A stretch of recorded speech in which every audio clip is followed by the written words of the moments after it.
창세기 16장 1절부터 16절입니다. 제목은 너무나 자비로우신 하나님입니다.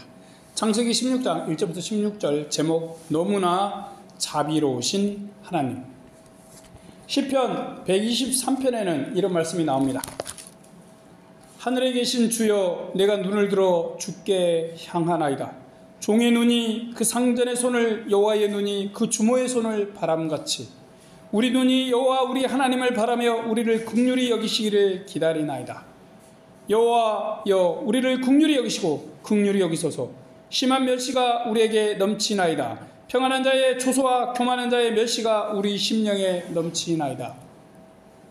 종들이 주인의 손을 바라본다고 합니다.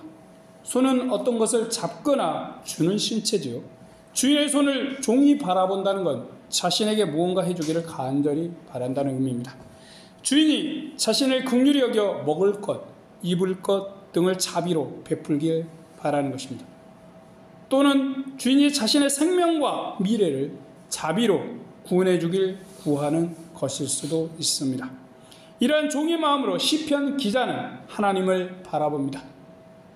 그는 교만한 자에게 심한 멸시와 조롱을 당하고 있었습니다. 그 까닭에 하나님께서 자신의 고통과 괴로움을 자비로 구원해 주시길 바라는 것입니다. 하나님은 자비의 하나님이십니다. 자비와 긍휼을 베푸심에 한이 없으시죠. 믿는 사람과 믿지 않는 사람, 말 못하는 짐승에게도 사랑과 자비를 베푸십니다. 누구나 하나님의 무한하신 자비에 의지할 수 있습니다. 본문에서도 하나님은 바로 왕이 아브라함에게 준 사레의 종 하갈과 자식에게 자비를 베푸십니다. 그들이 아브라함의 아들 이삭의 자손을 힘들게 할 텐데도 그렇지요. 이것이 하나님의 한없는 무한한 자비인 것입니다. 이 시간 너무나 자비로우신 하나님이라는 제목으로 말씀을 생각해 봅시다. 말씀 가운데 놀라운 자비를 베푸시는 하나님을 만나셔서 그분의 그 사랑, 은혜, 자비를 느끼는 시간이 되길 바랍니다. 하나님께서 아브라함을 가나안에 부르시고 언약하신 지 10년이 지났습니다. 아브라함은 아직도 자녀가 없었어요. 당시 나이로는 자식을 충분히 낳을 수 있는 나이였습니다. 사레는 애굽 왕 바로가 탐낼 정도의 나이였어요. 사레와 아브라함의 나이 70대, 80대는 지금 우리 나이로 40대, 50대, 빠르면 30, 40대 수준입니다. 아직 젊은 나이인데도 그들에겐 자녀가 없었고 사레는 이것을 수치로 여겼습니다. 사레의 마음은 조급해졌습니다. 그녀는 하나님께서 자녀를 주지 않으신다고 생각했습니다. 2절입니다. 사레가 아브라함에게 이르되 여호와께서 나의 생산을 허락지 아니하셨으니 온컨대 나의 여종과 동침하라. 내가 혹 그로 말미암아 자녀를 얻을까 하노라 하매 아브라함이 사레의 말을 들으니라. 하나님이 아들을 주신다고 하셨지만 10년이 지나도록 소식이 없습니다. 그녀는 하나님께서 자녀를 주지 않으시는 것 같다라고 생각했습니다. 하나님에 대한 믿음과 신뢰가 많이 부족했던 것이죠. 그러기에 그녀는 하나님의 약속을 인간적인 방법으로 성취하려 했습니다. 당시 세계의 방식인 종을 통해 자식을 낳으려 한 것이죠. 그렇게 자신의 수치심도 극복하려고 했습니다. 그녀는 아브라함에게 아들이 없으니 여종 하갈을 통해서 아들을 얻자고 하였습니다. 아브라함에게 하나님의 아들을 주신다는 뜬구름 약속만 기다리지 말고 무언가 하자라고 뺀 것이죠. 그러자 아브라함은 하나님과의 언약을 잊고 사레의 말대로 하갈을 취하였습니다. 그렇게 사레의 여종 하갈은 주인 아브라함의 아들을 가지게 됩니다. 4절입니다. 아브라함이 하갈과 동침하였더니 하갈이 잉태함에 그가 자기의 잉태한 것을 깨닫고 그 여주인을 멸시한지라. 하갈은 바로 아들을 임신하게 되었습니다. 여주인 사레는 딸도 없는데 자신은 아들을 가진 것이죠. 이것을 깨달은 그녀는 교만해졌습니다. 여종이라는 본분도 망각하고 여주인 행세를 하고 싶어진 것이죠. 자식도 못 낳는 여자가 무슨 나의 주인이야 라고 한 것입니다. 그렇게 사례를 업신여깁니다. 사례가 한 불신의 행위가 고통을 가져오고 있습니다. 사례는 하갈의 행동을 보고 아브라함에게 하갈을 준 일을 잊었습니다. 자신이 하갈을 아브라함에게 줬어요. 6절입니다. 아브라함이 사례에게 이르되 그대의 여종은 그대의 수중에 있으니 그대의 눈에 좋은 대로 행하라 하며 사례가 하갈을 학대하였더니 하갈이 사례 앞에서 도망하였더라. 종인 하갈이 자신을 무시하고 업신여긴 것에 분노했습니다. 화나고 시기가 난 그녀는 아브라함에게 하갈이 아들을 가져 자신을 업신여긴다면 모든 책임은 당신이라고 했습니다. 참 우습지요. 자신이 뭔가를 시작해놓고 모든 책임은 남편 네 때문이야 라고 한 것이죠. 하나님의 약속에 대한 불신이 어떻게 해요? 가정의 불화를 가져오고 있습니다. 이제 아브라함은 사라의 말을 듣고 하갈은 당신의 여종이니 하고 싶은 대로 하라고 했습니다. 아들을 가지기에 하갈을 취할 때는 언제고 그런 하갈을 자신과 아무런 상관없는 사람처럼 이제 취급하는 것이죠. 아마도 사라의 분노에 더는 부부싸움을 하고 싶지 않았던 것 같습니다. 하갈의 임신으로 일이 커지는 걸 막기만 급급한 아브라함이에요. 사라도 아브라함도 뭔가 문제가 있죠. 사라는 남편 아브라함의 말을 듣고 자신을 무시하고 업신여기는 하갈을 학대하였습니다. 자식을 못 낳는 것도 수치스러웠죠. 그런데 남편에게 차버려준 여종이 자신을 무시하자 참을 수가 없었어요. 아브라함과 이 일로 말다툼한 그녀는 그의 말을 듣고 분노한 마음으로 사라를 학대하고 괴롭혔습니다. 어떻게 학대했는지 나오지 않지만 뭐 때릴 수도 있어요.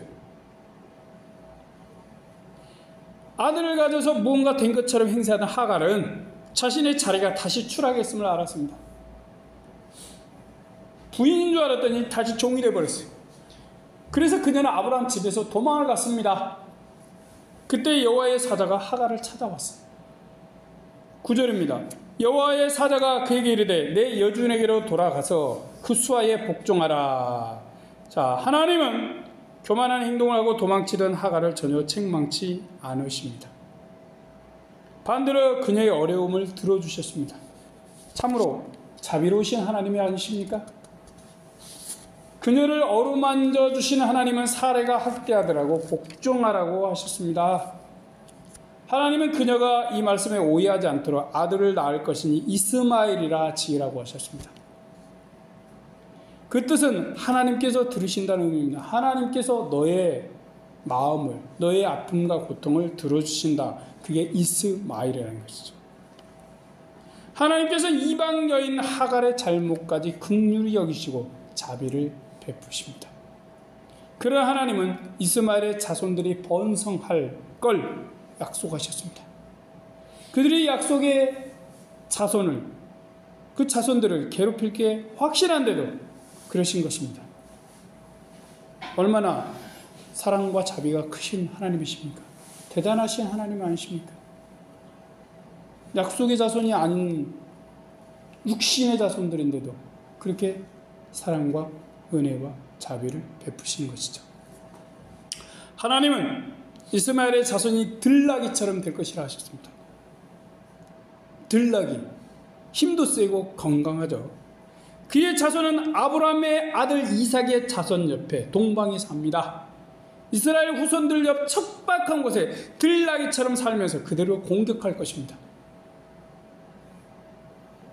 이스라엘도 그들을 공격합니다. 이스마엘은 후에 쫓겨나지만 이처럼 이스라엘을 대적하고 공격할 힘을 가진 자가 됩니다. 이걸 보아도 이스마엘의 출생은 이삭의 자손들에게 매우 위험한 일이죠. 안 태어났어야 돼요. 그런데 태어났어요. 하나님께서 그냥 허락하시고, 그리고 태어난 자를 죽도록 내버려 두지 않으시고 계속 은혜와 자비를 베푸셔서 자라게 하시고 민족을 이루게 하십니다. 하나님의 너무나 놀라운 자비는 인간의 상식을 뛰어넘어 역사합니다. 하갈은 아브라함의 하나님이 찾아온 것에 놀랐습니다. 자신은 하나님을 경험해 본 적이 없거든. 하나님이 자신을 찾아왔어요. 자신 하나님 믿지도 않았는데 13절입니다. 하갈이 자기에게 이르신 여호와의 이름을 감찰하시는 하나님이라 하였으니 이는 내가 어떻게 여기서 나를 감찰하시는 하나님을 배웠는가 함이라. 그녀는 주인의 하나님이 자신도 살피시는데 감동받았습니다. 나도 살펴주시는구나, 나 같은 것도 라고 고백할 수밖에 없었어요. 하나님께서 아브라함과 사례뿐만 아니라 이방인인 자신도 관심 가지신 걸 체험한 것입니다. 그녀는 애굽인이자 사례의 종인 자신에게도 사랑과 자비를 베푸신 놀라우신 하나님을 경험했습니다. 하나님의 사랑과 자비는 아브라함과 사례를 넘어서고 있어요. 약속의 자손을 지나 이방 자손에게도 자비, 하나님의 은혜가 크게 베풀어지고 있습니다.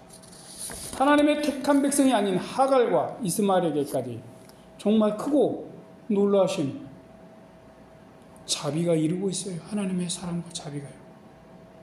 하나님은 택한 자손이 아니라도 사랑과 자비를 베푸시길 멈추지 않으십니다. 하나님의 자비는 정말로 참으로 끝이 없습니다. 부처가 아니고요, 하나님이신 분이 말입니다.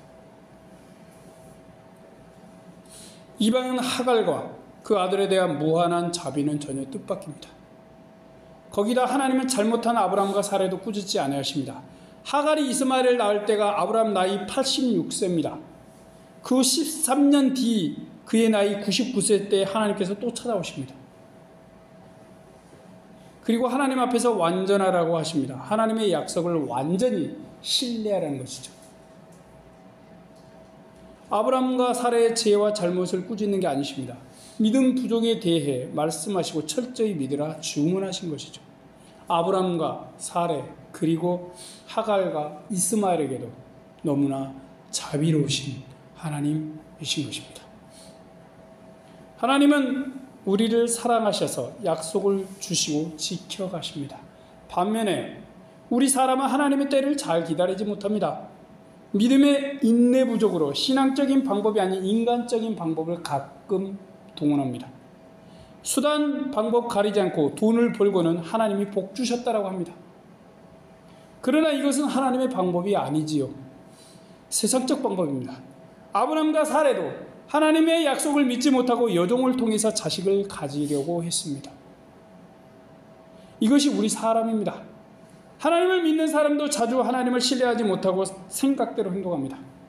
그렇게 해야만 잘 될 것 같기 때문이죠. 그래야 하나님께 복을 받았다라고 사람들에게 말할 수 있기 때문입니다. 자랑할 수 있어요.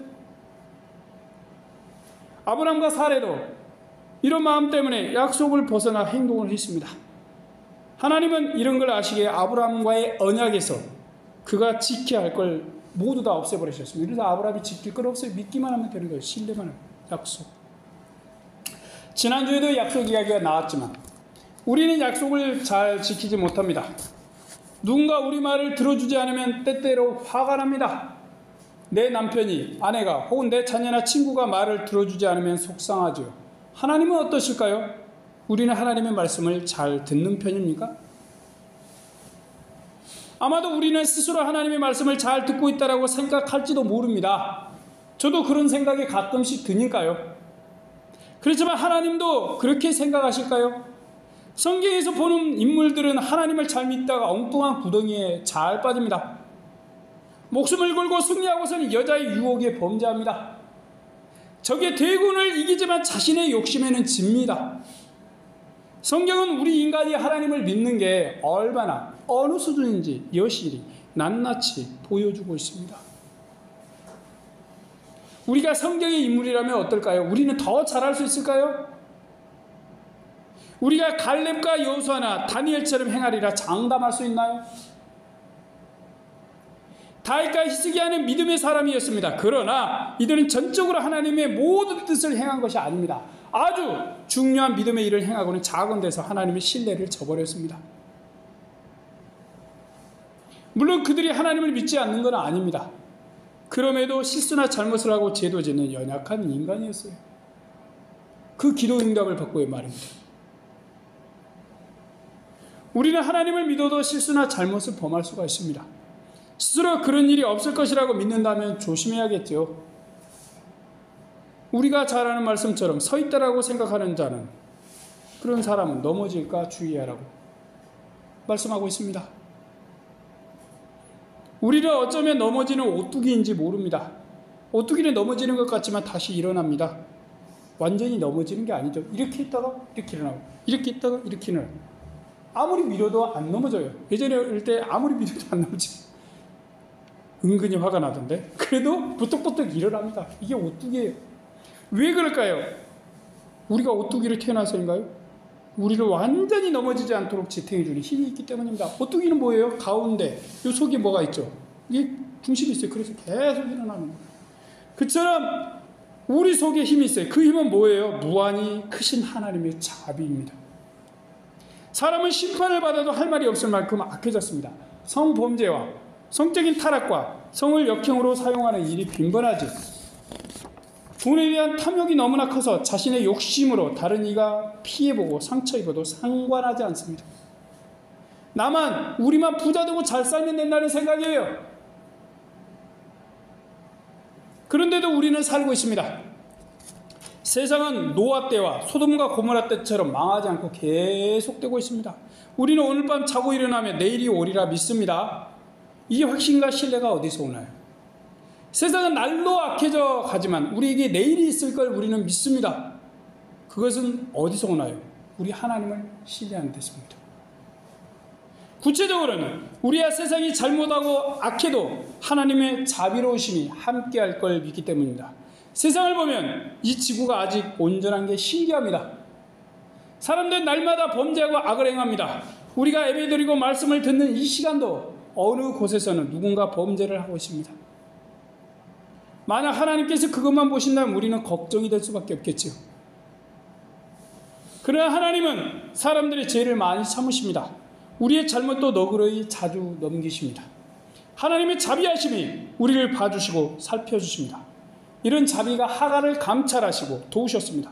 하나님의 백성들에게 과일과 곡식을 추수시에 남기게 하셔서 새들도 먹고 살게 하셨습니다. 지금도 아프리카의 사바나와 동남아시아의 보르네오, 남미의 아마존에 하나님의 자비가 흐릅니다. 그 생명체들은 하나님이 주시는 은총으로 날마다 호흡하며 먹이를 얻고 살아갑니다. 사람이 범죄하고 타락했어도 하나님의 세상을 자비의 눈으로 감찰하시고 생명들을 살게 하십니다. 하나님은 종말이 올 때까지 우리에게 자비를 베푸실 것입니다. 우리는 하나님의 은혜와 자비로우심으로 이 땅에서 호흡하며 삽니다. 구원도 받고 영생도 기대합니다. 우리는 하나님의 자비로우심이 우리의 죄성을 넘어서 우리를 구원하실 걸 담대히 믿습니다. 아멘. 우리는 실수와 잘못을 해도 하나님의 자비를 구할 수 있습니다. 엄청난 용기죠. 만용 같지만 하나님도 우리가 믿음으로 구하는 긍휼과 자비를 멈추지 않으십니다. 그래서 우리는 믿는 것입니다. 인애와 자비가 크신 하나님이시기 때문입니다. 하나님의 자비는 우리가 상한 마음으로 불신의 방황 속에 의심과 두려움을 지녀도 멈추지 않습니다. 주님의 자비하심이 찾아올 때 우리는 의심을 벗어나 신뢰로 나아갑니다. 그분의 용서와 사랑으로 기쁨의 샘이 터집니다. 하나님의 인자하심은 참으로 끝이 없습니다. 자신이 지으신 온 세계 위에 자비를 보이십니다. 해와 바람과 비를 주시고 먹을 것, 마실 것과 입을 걸 주십니다. 우리를 향한 자비는 늘 무궁합니다. 우리를 향한 성실하심도 변함이 없습니다. 우리가 변덕을 부리고 잠시 방황해도 하나님의 자비는 우리에게 늘 새롭습니다. 욕심 많은 인간이 이해할 수 없을 정도로 하나님의 자비는 매우 큽니다. 모든 사람에게 이른 비와 늦은 비 같지요. 우리는 주님의 긍휼과 자비로우심 속에 살기를 소망합니다. 하나님의 자비는 이 땅의 그 어떤 누구보다 크시기 때문입니다. 이분을 우리가 안다는 게 참 좋습니다. 이분이 우리 아버지시라는 사실은 더욱 기쁩니다. 하나님께서 우리를 천국과 영생으로 인도해 주심에 너무나 감사합니다. 이런 하나님을 믿을 수 있음에 감사드리고 영광을 돌리는 이들 되길 바랍니다. 아멘. 기도하겠습니다.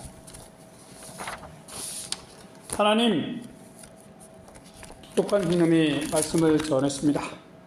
하나님, 하나님의 자비로우심, 하갈과 이스마엘.